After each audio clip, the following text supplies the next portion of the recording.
Blok bo zaključil Damjan Gostin, torej blok, če smemo temu reči, v državi SHS, ki bo govoril o vzpostavljanju obrambnega sistema države SHS s njim posebnim ozirom na ta naš slovenski košček. Hvala, spoštovani. Vojska ali pa seveda v širšem smislu obrambni sistem vsake državne tvorbe je izvedena zadeva. Če je seveda državna vojska postajajo drugačne in seveda ne glede na to je leta 1918 situacija malo drugačna. Malo drugačna v tem, da pravzaprav ena država razpada in druga nastaja. In morda še eno vodno reminiscenco, tako kot se je bojevala država z osnovnimi, ali pa politično državna oblast z osnovnimi državnimi potezami, od notranje ureditve do vprašanja zedinjenja in podobno, velja seveda tudi za vojsko. Čas je za ustvarjanje tako kompleksne državne organizacije ali pa dela državne organizacije seveda zelo pomembna. Politično teče lahko zadeva dosti hitreje, vojska pa seveda potrebuje in ga seveda tudi jemlje čas. Čas je tista dobrina, pa, ki je pravzaprav v zadnjih dneh oktobra, pa v novembru seveda država SHS ni imela. Če gledamo formalno, 33 ali na vrhovnem nivoju 33 dni časa. Ker je relativno hitro nastala, je pravzaprav z vojsko še slabše. Slabše zato, ker je bilo v tistih razmerah, v vojnem stanju, pravzaprav vojsko mnogo bolj riskantno oblikovati z dejanji, ne z nameni, kot pa seveda deklarirati politična izhodišča. In če pogledamo zdaj, da 29. oktobra 1918 imamo seveda sejo Narodnega vijeća SHS po proglasitvi države in do zapisniku vidimo zelo obširno diskusijo o tem, da Narodno vijeće prevzame floto, se pravi vojno mornarico Avstro-Ogrske in eno kratko beležko, da med ostalimi resorji imenuje tudi poverjenika za ljudsko obrambo, doktor definiciji seveda v jeziku, v katerem je zapisan je to narodna obramba. Doktor Mateta Drinkoviča. In s tem seveda nakaže isto, kar je pravzaprav potem potekalo na več nivojih. Malo, a hkrati z zagrebškega stališča, kot vzamemo središča nove države, seveda dogovorjeno že z najvišjimi vojaškimi poveljniki Avstro-Ogrske v Zagrebu. Dvema oziroma tremi generali. Isti dan časopis prinese potem oziroma izda Narodno vijeće proglas vojakov. Vi, sinovi naroda, postajete od danas unapred odbranom svoje narodne države. Naređuje vam se zato da se imate bezuvjetno podvrgavati zapovjedima vlade Narodnog vijeća, Slovenaca, Hrvata i Srba. In potem stimulacija, veliki vas zadaci očekuju, velike nade postavlja u vas domovina. Stupajte u redove. Svjesni svoje dužnosti, držite se stege potrebite za očuvanje slobode, koje ćete polučiti prisegu vjernosti. Narodni svet je dan pozneje objavil in seveda dan pozneje še v časopisu objavil poziv. Narodni svet v Ljubljani poziva vse jugoslovanske častnike, podčastnike in moštvo, naj se nemudoma zglase v Ljubljani, v mestnem domu zaradi vrstitve v Narodno armado. Narodno armado. Podobno deklarira takoj po svoji ustanovitvi Narodna vlada v Ljubljani. In s tem, da je bila še malo bolj konkretna, mestni dom so zamenjale vojašnice, se pravi tam, kjer naj bi vsak vojak slovenskih polkov, to so bile tiste variante, seveda tudi pripadal, tako imenovani kadri.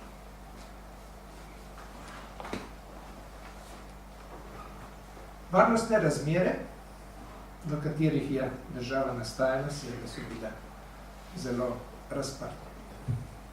Navzven in navznoter. In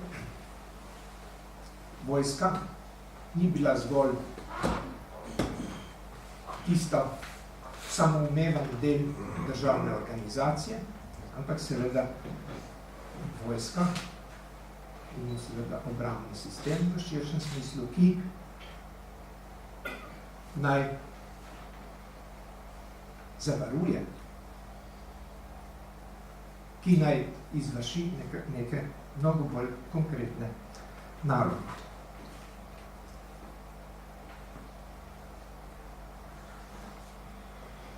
Na eni strani je to bilo seveda vprašanje nedefiniranih mej, se pravi obvladovanja teritorija do postavljenih meja, tudi za vojaško upravo oziroma za oboroženo silo. Ne samo s tem, tudi s policijo seveda in seveda navznoter, kakorkoli že ne gledamo na to, navznoter so se čutili, da je potrebno vzpostavljati ali zelo ohranjati red in mir.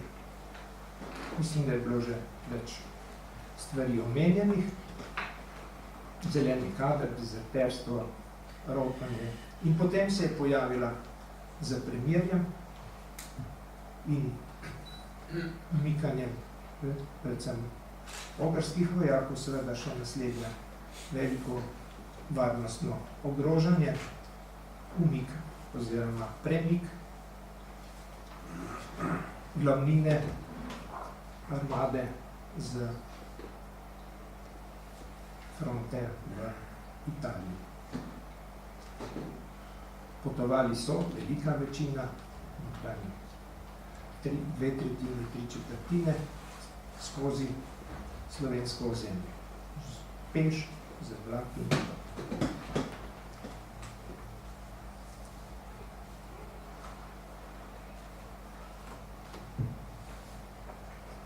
Videli ste,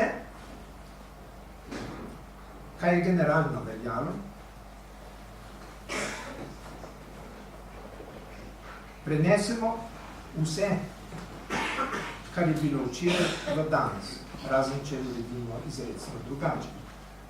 To je seveda tudi na vojaškem področju pravzaprav temeljno vodilo. Zato se sklicujejo na tisto, kar lahko dejansko obstaja, se pravi na polke. Na slovenske polke, ki so bili zaradi teritorialnega popolnjevanja seveda nekateri skoraj popolnoma slovenski, nekateri malo manj slovenski, nekateri polovično, ampak vendar v z ljubljanske ali skanske perspektive in potem seveda tudi deloma štajerske, spodnje štajerske, seveda predvsem slovenski in s tem zanesljivi. Problem je v tem, seveda, da teh polkov ni bilo tukaj, če gledamo kot vojaško enoto. Polki so bili še vedno na frontah. Primorski, še vedno mislim, Galiciji, Bukovini pravzaprav, Kranjski ali 17. na italijanski front in tako naprej. Še najbližji in prvi je prišel drugi gorski strelski polk, ki jo beležimo potem v Gorici.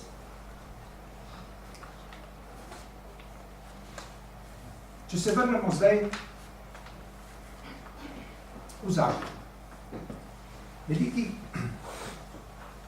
narodno vijeće je seveda suvereni država. In država SHS je edinstvena, kot so tukaj rekli, se pravi enotna država, ne glede na vse skupaj. Se pravi, da je tudi vojska zamišljena kot ena. Vojska je dejansko v zamisli potekla iz Drinkovičevega povjereništva. Opozorim morda na zelo zanimivo ureditev, v kateri je v okviru povjereništva obstajalo pravzaprav neke vrste operativno vojaško poveljstvo. Tudi na naši slovenski strani v enem dokumentu, sicer nekateri interpretirajo, da gre za pomoto, ne gre za pomoto, seveda so potem poskusili v enem hipu urediti tako, da se je pomenovalo povjereništvo drugega vojaškega odseka.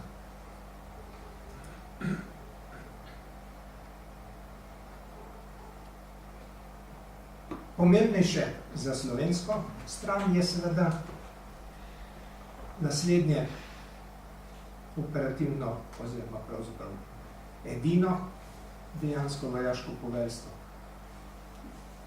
Prvo vojaško okrožje, drugo vojaško okrožje, pozneje še tretje vojaško okrožje, četrto pa ni nikoli začelo delovati.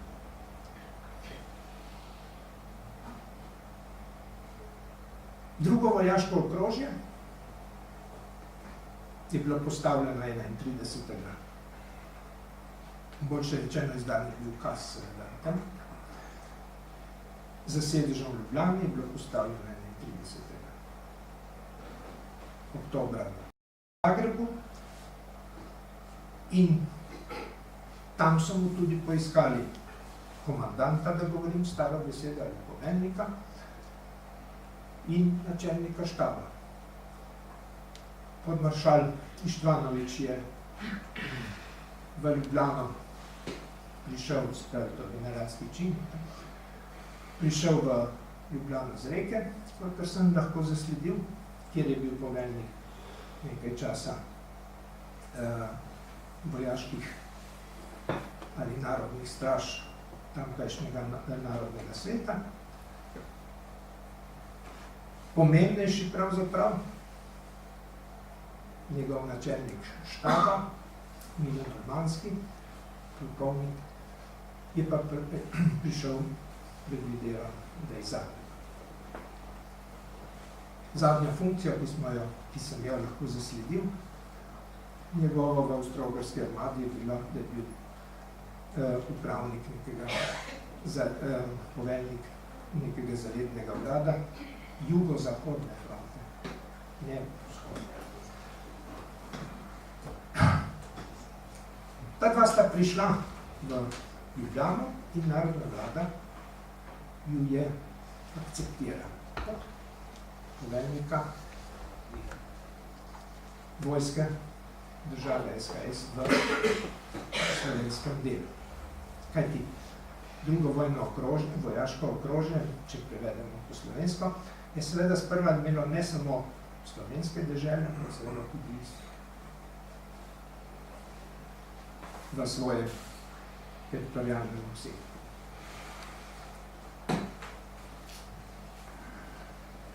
In ta dva sta pravzaprav ostala vso dobo trajanja države SHS kot posebne entitete v Ljubljani kot najvišja vojaška povelja.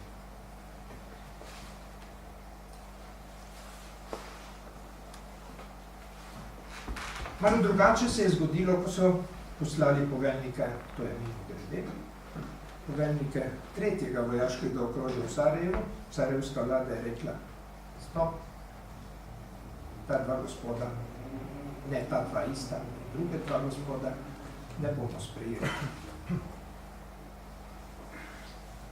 Iz drugih razlogov, ne iz zadržkov do tistih konkretnih generalov oziroma polkovnikov.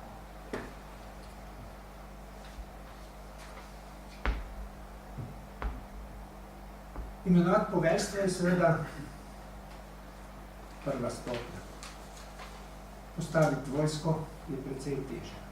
Kot sem rekel, izhodišče je bilo znano, vendar na Slovenskem kljub vsemu nekoliko drugače. Če ne drugega, so polke ali naborne okoliše,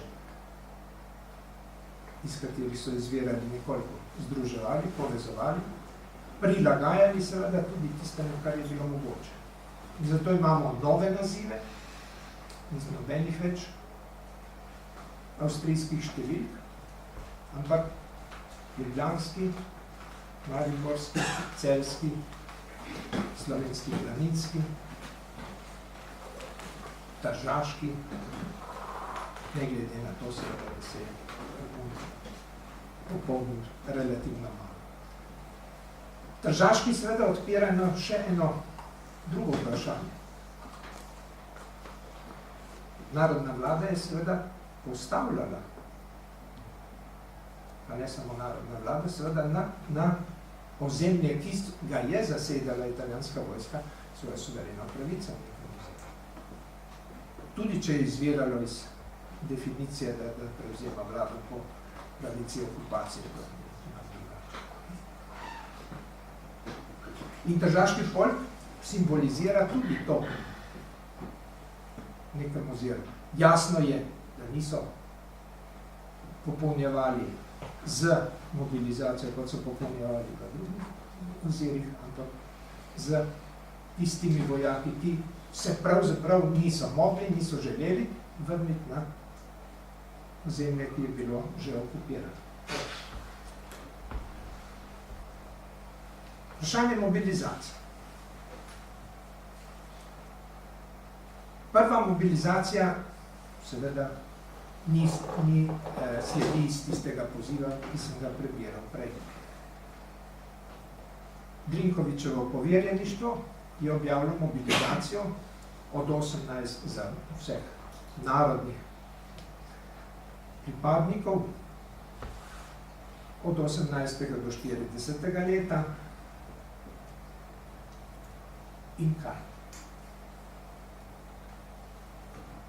V razmerah, v katerih so bili, je bil odziv relativno majhen, pravzaprav skoraj nikakršen. Narodna vlada se je v svoji notranji diskusiji odločila, da ta mobilizacijski poziv še skrči, in sicer skrči na tisto, kar je doma ali kar je bližje, tisti vojaki ne pridejo v. So predmet oziroma so subjekti mobilizacije. 10 dni pozneje so se popravili in so prešli pravzaprav na isto definicija mobilizacije, kot je bila, ali enako definicija mobilizacije, kot je bila tista prvotna Drinkovičeva. In ta je tista, ki je dala pravzaprav jedra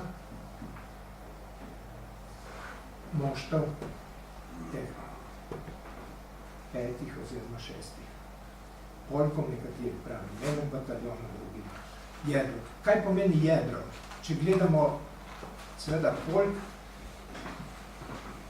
v času države SHS, pa seveda to potegnemo še nekoliko na december, pa recimo januar je to pomenilo tam nekje 1000-1500 vojakov, kar ni malo, ni pa seveda to polkovna formacija po avstrijski ureditvi, ki je bila osnova.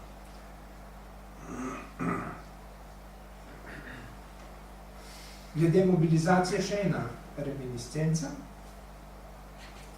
Edini, ki je izven tega izpeljal ali samostojno naredil mobilizacijo, je bil seveda Rudolf Meister.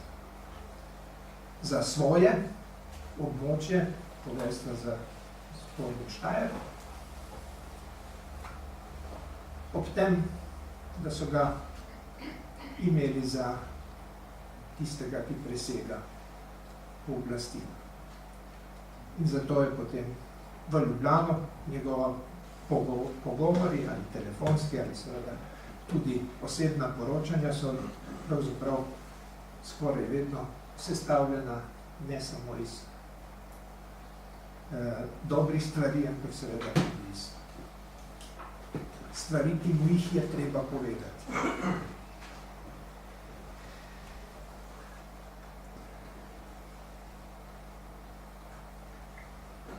Morda eno zelo uporabljeno temo. V dneh, zadnjih dneh oktobra, prvih dneh novembra, se je samoiniciativno ali v povezavah z narodnimi sveti slovenske narodnosti, oficirski kader, podčasniški, tudi vojaki, angažirali na lokalno pomembnih točkah. Od Ljubljane, Gorice, Celja, Ptuja, Maribora. Maribor je seveda nekaj prav posebnega zato, ker je Rudolf Meister presegal delovanje prvih 10 dni, ker so bile razmere v Mariboru povsem drugačne in ker je imel mnogo več povezave z politično, z oblastjo narodnega sveta.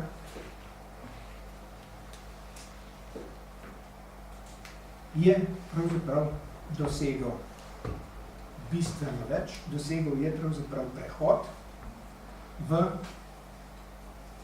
vojaško organizacijo, kar se pravzaprav zvezno ni zgodilo nikjer drugje, v vojaško organizacijo nove države. Ne vem, koliko vam je znana ta epizoda z generalstvom. Narodni svet na njegovo pobudo ga je postavil seveda za generala, zdaj govorimo lahko, ali je to revolucionarno ali ne, kar se pa seveda ni ujemalo potem z avstrijsko zakonodajo, vojaško zakonodajo.